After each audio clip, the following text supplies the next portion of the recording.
Olá, seja muito bem-vindo a uma aula do Clube do Livro, desse livro maravilhoso, incrível, chamado 100 Linguagens da Criança, que é um livro que fala sobre a abordagem Reggio Emilia, de Loris Malaguzzi. Antes de falar sobre o livro, eu gostaria de falar um pouquinho sobre o Clube do Livro.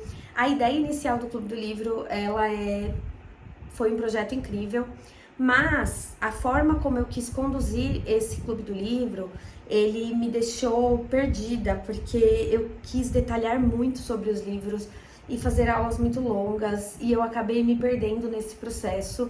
Eu ainda mantenho os conteúdos, as produções, então tudo vai sair, apesar de ter perdido uma aula de uma convidada. Infelizmente ela apagou a aula e na mudança de plataforma eu perdi a aula. Eu ainda não sei exatamente como eu vou resolver, mas eu decidi fazer essa aula das 100 Linguagens da Criança mais sucinta, para a gente refletir e entender mesmo sobre esse livro maravilhoso. Eu não sei quem já leu, quem não leu, mas ele é um livro de 318 páginas, então ele é um livro extenso. E no começo dele nós temos algumas entrevistas, algumas entrevistas diretamente com Loris Malaguzzi. E ele fala um pouco sobre a perspectiva de Reggio Emilia, Ele fala um pouco sobre a história de Reggio Emilia. Então ele fala que no país, lá na Itália, após uma época ditatorial, eles queriam uma escola onde houvesse protagonismo, onde pudesse mudar aquela realidade, onde houvesse participação real, tanto das famílias quanto das crianças, com que elas pudessem ser protagonistas de suas histórias. Então, ele já combatia uma forma muito comum de se trabalhar, que é aquela reprodução, aquelas crianças copistas, aqueles modelinhos. Então, a ideia dele era uma escola com professores capacitados, educadores capacitados, que entendessem do desenvolvimento infantil realmente e que as famílias pudessem ser parceiras participando. Então, eu tenho famílias, por exemplo, que eu faço no começo um questionário, envio para as famílias para entender um pouquinho quem são essas crianças e quem são essas famílias, que tipo de lazer elas gostam, o que elas fazem, qual é a religião delas, para que eu possa entender e respeitar esses diferentes contextos que chegam na escola.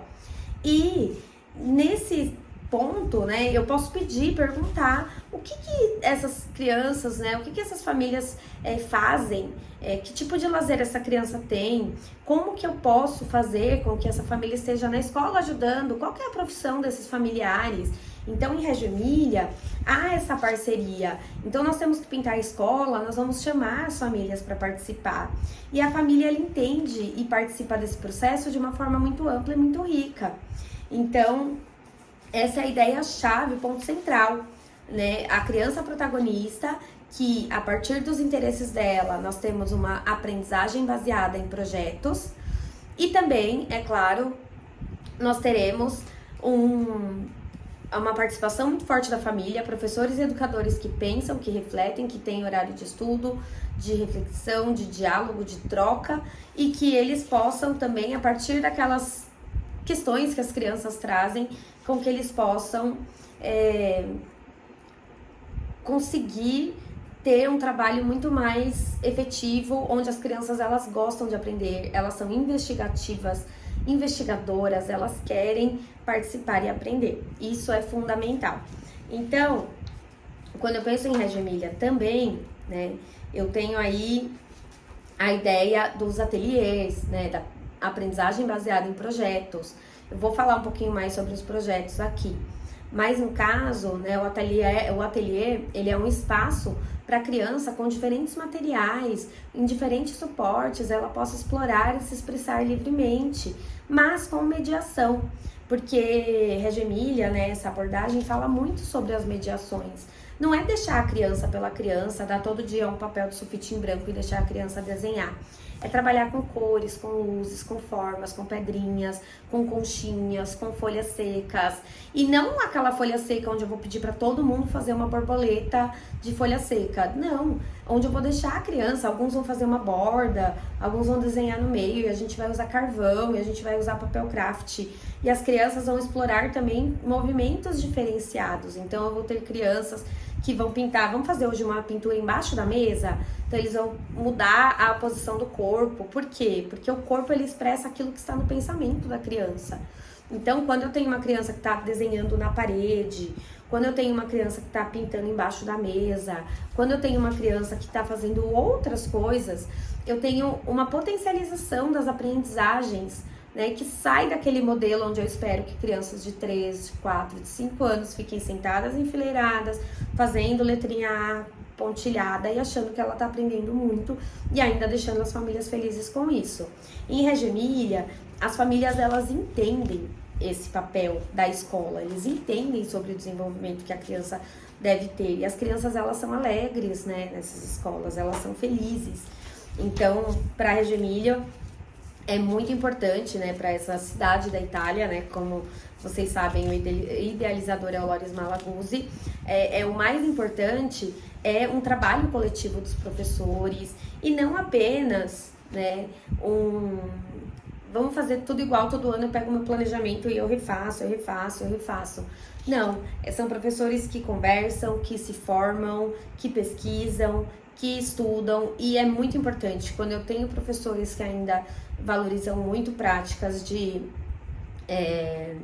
reproduções, cópias, memorização, que é uma forma de aprendizagem, a memorização, e não é a mais potente, nem a mais importante delas.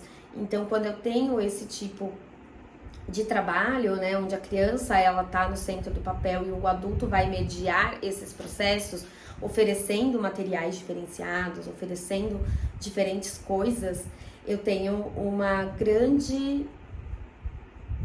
valorização e uma grande potência nessas aprendizagens, né? E como eu falei do ateliê, né, ele é um local de provocações, né? Então eu vou colocar materiais, eu vou deixar que as crianças elas explorem, elas consigam fazer um trabalho diferenciado lá com diferentes elementos, né? Com diferentes riscantes e não aquela coisa assim, só existe lápis e papel A4 no mundo, porque isso nem sempre vai ser bom o suficiente para que a criança ela possa se expressar nas suas 1000 formas. Inclusive, né, esse livro tem o famoso poema As 100 Linguagens da Criança, que eu vou ler no final para vocês, para a gente repensar, né, em tudo isso que eu tô falando aqui. Então, outra coisa que ele fala também é sobre o mito da criatividade, que as pessoas falam como se a criatividade fosse algo natural.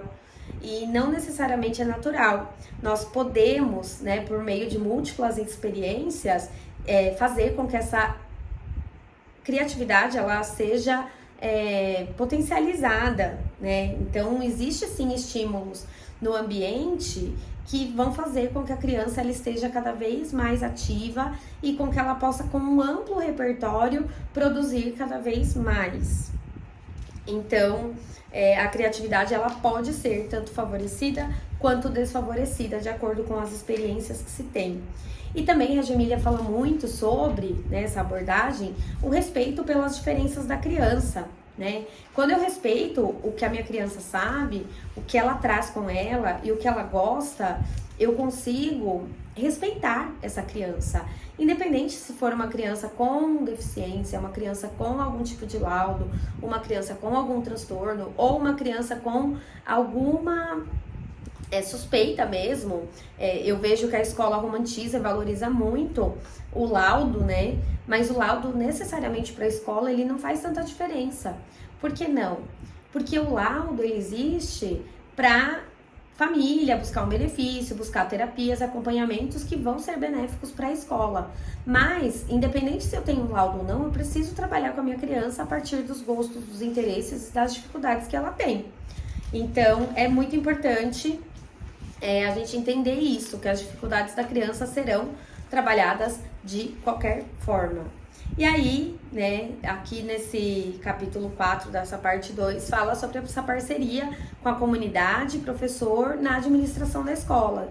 Então, a comunidade ela é muito participativa, ela é muito presente, inclusive nas tomadas de decisões. Hoje nós temos colegiados, né, nas escolas muito mais forte no nosso país, Grêmio Estudantil, Conselhos de Escola, que é onde comunidade e família pode sim participar de tomadas de decisões, podem, devem, é obrigatório, mas ao mesmo tempo, nós sabemos que ainda pode melhorar muito. E em Reggio Emilia, isso já foi conquistado, a família ela faz parte desse processo de tomadas de decisões, ele gosta. Temos o atelierista também, né, que no final tem um glossário, que aí eu posso explicar melhor cada termo. Mas é aquele adulto que vai ficar no ateliê, que vai levar os materiais, que vai observar o que as crianças querem, o que as crianças falam, o que as crianças gostam. Então, eu gosto bastante das imagens desse livro. Ele é um livro que ele passou por volta de 1990 e nós agora, que eu gravo esse vídeo, em 2024, ainda temos tantas coisas para caminhar enquanto educação infantil, enquanto pedagogia da infância, enquanto uma pedagogia participativa, né? Mas é muito diferente da proposta do livro. E aí, para finalizar, né, eu não quero que fique extenso, eu vou falar sobre os projetos, né? Porque as partes do livro que mais me encantou e que eu saí assim com a mente fervilhando de ideias era sobre as valorizações aos projetos, né, que é a teoria para a prática, como que isso era possível, né? Então, com o ambiente em sala de aula, os professores observam os interesses das crianças, e se o interesse da criança é chuva, ele vai fazer todo um trabalho envolvido com chuva. Então, ele vai pedir para essas crianças trazer de casa o que elas sabem sobre chuva, nós temos que tipos de chuva, como que a água forma a chuva. Não é um trabalho superficial, é um trabalho muito elaborado. Então, as crianças demonstram interesse em dinossauros. Então, não é só assim, vou trazer um monte de dinossauro igual para eles fazerem bolinha de crepom. Não que a bolinha de crepom não seja interessante para a criança exercer a coordenação motora, mas não é a única e nem a mais interessante. Então, os professores, eles vão pedir pesquisas, eles vão conversar sobre, eles vão mostrar filmes, eles vão levar em museus, aí eles vão pedir para a criança desenhar a partir daquilo que ela vivenciou, e ele vai trazer diferentes histórias, ele vai trazer histórias reais. Então, são projetos muito ricos. Não necessariamente todo o interesse das crianças precisam virar um projeto, mas sempre eles trabalham a partir de projetos e as crianças aprendem muito. Tem aqui um projeto da Cidade da Neve, que também é muito interessante. Então, eles conseguem trabalhar, né, o floco de neve. Como que eu vou trabalhar? Como que existe? Aí eu vou dar um exemplo aqui desse projeto. Ó. Na verdade, ele está aqui como sequência de atividades. Então, consiste com o método de execução de projetos em Reggio Emilia, o projeto da Cidade na Neve. Mesclou objetivos planejados com objetivos emergentes, com os últimos sendo extraídos de descobertas dos professores, feitas durante o curso do projeto. Pelo bem da discussão, a sequência real, como evoluiu, é apresentada aqui de antemão. Esses segmentos são indexados, como feito no capítulo sobre o salto em distância, de modo que o leitor terá um guia fácil para a ordem cronológica real dos eventos. Essa parte é muito interessante, presta atenção. Primeiro, discussão verbal. As crianças discutem as recordações sobre nevasca, como muda o playground, como afeta as caminhadas, o que se pode fazer na neve e como a cidade lida com as imensas quantidades de neve. Então, as crianças elas vão ter uma exploração muito mais profunda. Desenhos iniciais de cenas de neve. As crianças desenharam cenas de esquiadores, casas cobertas de neves e até mesmo crianças caindo em um lago através de rachaduras no gelo. As figuras também foram incluídas em discussões posteriores. Então, eles começam lá com um início aí do desenho para as crianças, né, de coisas que remetiam à neve, numa época que talvez elas não tivessem tanto repertório. Neve simulada. Percebemos que um conceito importante desse projeto era a relação entre forma e função. Por exemplo, se a forma de determinado telhado funciona como uma proteção adequada contra a neve, portanto, decidimos usar uma versão simbólica de neve caindo, peneirando farinha de trigo em uma cidade em miniatura de blocos de madeira. Olha que legal! Isso simula com bastante adequação o que ocorreria em uma nevasca real, com as bordas mais altas sendo revestidas de neve e as áreas cobertas sendo protegidas. Também usávamos bem o nosso tempo enquanto aguardávamos a primeira neve, que veio sem grandes surpresas para nós, mais tarde do que o normal. 4. Mural da cidade. Durante esse período sem neve, a classe de Cindy Weiberg fez uma pintura da paisagem da Cidade da Neve, do tamanho da parede. A paisagem cheia de prédios comerciais, lojas de animais, caminhões e bombeiros. A maior parte recortada de papel colorido e colada no mural que cobre toda a parede, permaneceu sem neve por várias semanas. As crianças pensaram sobre como acrescentariam a espessa tinta branca para representarem os resultados de uma nevasca e a realizaram. Outras classes realizaram essa mesma atividade em uma escala menor. 5, são 12, vamos lá.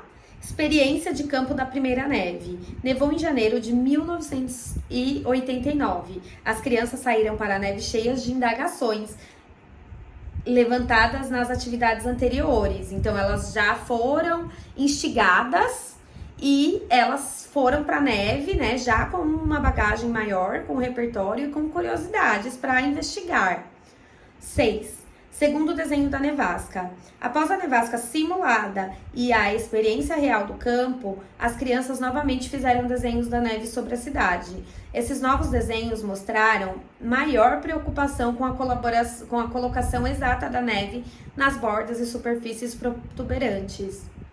Então, a criança com mais repertório, ela já melhorou o seu desenho. Isso é super importante. 7. Desenho dos sons das neves. Isso é muito interessante. As crianças interessaram-se pelo silêncio da neve e também pelos sons especiais de passos, pés correndo e pás tirando a neve. Esses 3 sons foram gravados e as crianças tentaram fazer representações gráficas deles. 8. Desenhos de flocos individuais de neve. A partir das observações com microscópios, olha como eles exploram o tema de todas as formas possíveis e imagináveis. E olhando para grandes fotografias ampliadas de flocos de neve no começo desse segmento, as crianças interessaram-se pela beleza do floco de neve. Portanto, puseram-se a desenhar flocos individuais. Para isso, foi usada uma ampla variedade de materiais, incluindo giz branco sobre papel preto, pedaços de papel colorido, macarrão e parquês. 9. Comparecimento de uma sessão de vídeo sobre o crescimento de um floco de neve.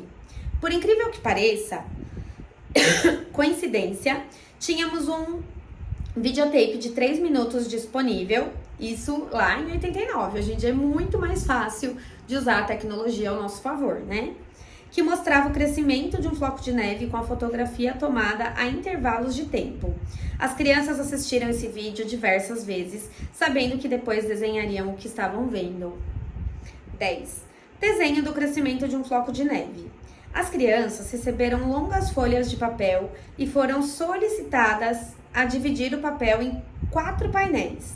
Depois, puseram-se a desenhar o que havia entendido sobre o crescimento do floco de neve do momento 1 até o momento 4, que foi a discussão verbal, os desenhos iniciais, a neve simulada e o mural da cidade. 11. Desenho da transformação da água em gelo. Isso é muito legal e muito rico. O trabalho sobre a estrutura física da neve levou a discussões sobre a diferença entre cristais de gelo e cristais de neve. Após um período introdutório de discussões e de redação de lista de atributos, as crianças congelaram água, verificando seu progresso a cada hora, e terminaram sua tarefa desenhando a transformação em 3 etapas. Muito legal, né? E, por fim, o desenho de nuvens e máquinas de fazer neve. Algumas das crianças, durante a fase 11, né, que foi o desenho da transformação da água em gelo, acreditavam que a neve derretia e seria transformada em flocos de neve no freezer. Portanto, todas as classes discutiram acerca de como a neve é feita, tanto naturalmente quanto artificialmente. Enquanto algumas crianças desenhavam nuvens que formavam a neve, outras decidiram inventar suas próprias máquinas de fabricar neve. Esses desenhos foram alguns dos mais interessantes no projeto, porque revelaram as teorias das crianças sobre o processo de transformação da água em neve. Então, o projeto, ele é muito mais amplo e muito mais rico do que um projeto onde eu vamos fazer o desenho da neve, vamos colar papelzinho branco no papel preto, Ele traz explorações reais em múltiplas linguagens, e isso faz toda a diferença. E aí o livro, ele vai ampliando, né? Ele vai trazendo mais detalhes sobre esse projeto, sobre a experiência, com fotos, sobre o desenho de referência. Aqui nós temos desenho dos flocos de neve. Só que as crianças, elas viram no microscópio, elas entenderam como esse floco se forma. E elas conseguem aprender muito, muito mesmo. Então esse livro, ele traz outros exemplos de projeto. A nossa mente sai fervilhando, porque ele é muito incrível. Mas eu vou concluir aqui, né, agora que eu falei dos projetos, lendo aqui alguns trechinhos que eu marquei com post-it, né, eu li ele inteiro e eu grifei e fiz algumas marcações de alguns trechos interessantes, né, que rege os projetos e as atividades estão de acordo, as famílias, elas participam, né, elas participam respondendo de questionários, as atividades estão muito bem planejadas, não é o fazer por fazer, é o brincar livre para a criança, não para o adulto, né, o adulto, ele tem intencionalidade ao propor um brincar livre, e ler esse livro nos deixa cheio de ideias. Todo professor deveria ler, principalmente as partes dos projetos, né, porque você sai assim, nossa, eu consigo fazer 1 milhão de coisas. E o avaliar na educação infantil, né, falas, fotos, desenhos, escultura, fotos tiradas pelas próprias crianças e as produções finais delas. Então, em Reggio Emilia, se valoriza muito o processo e não o produto final, né? E esse processo, ele é documentado de inúmeras formas, com fotos tiradas pelo adulto, pelas crianças, com diferentes tipos de desenhos, com esculturas. Então, esse processo todo, ele é documentado e aí eu avalio, mas eu não avalio a criança, ela é boa, ela passou, ela não passou, ela é ruim. Eu avalio, né, o que eu aprendi com isso, o que eu posso refazer, o que a gente poderia ter feito diferente, o que nós podemos mudar a partir daí. E muitos projetos, às vezes, a criança não demonstra tanto interesse no fator A, demonstra mais no B, e aí isso muda e tá tudo certo, vida que segue. Então, tem uma frase que eu gostei muito, que eu marquei aqui, que é: o objetivo em Reggio Emilia não é cobrir o currículo, e sim descobrir o currículo. E as crianças, elas são fundamentais nesse processo, né? Elas são importantíssimas. Em Reggio Emilia, o foco está no processo e não no produto final. Coloquei essa escritinho aqui, que eu achei incrível.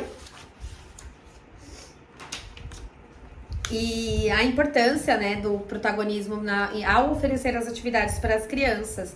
Então, mistura de tintas e protagonismo foi uma das atividades que chamou minha atenção, né? Então, eles ofereceram diferentes tintas, diferentes cores de tintas em diferentes tipos de papéis. Eles observavam o que a criança misturava e eles faziam atividades, ofereciam atividades para essas misturas. Então, não é um misturar por misturar, né? Então, água e tinta, mistura de tintas, cores diferentes, ou de tintas diferentes, tintas em diferentes papéis. Vamos ver a tinta na lixa, vamos ver a tinta no camurça, vamos ver a tinta no craft, e a tinta na água, a tinta no óleo, como que fica essa mistura? Então, a aprendizagem baseada em projetos e protagonismo infantil em todas as etapas. Por isso que eu falei, quem lê esse livro, lê com a mente fervilhando de ideias.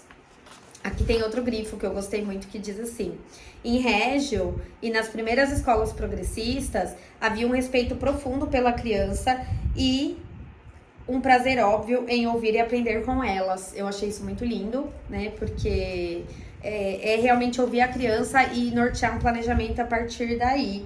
A educação progressista e a educação aberta concentram-se em aprender fazendo, em deixar que a criança desenvolva seu próprio quadro de horários e integrar a arte, as ciências e os estudos sociais. E outra parte interessante que eu gostei muito, que diz assim: se você está sentado ali e vê todos os pequeninos fazendo a mesma coisa ao mesmo tempo, que oportunidade realmente existe para conhecer suas crianças? Então, se eu tenho uma sala tradicional onde todos estão sentados fazendo a mesma coisa, eu não consigo conhecer essas crianças, né? Mas é importante ressaltar que Reggio Emilia deve ser usado como uma inspiração e não como um modelo. Às vezes eu falo Emílio em vez de Emília, sem querer, mas releve. Nenhum sistema de educação pode ser melhor do que a sociedade na qual opera.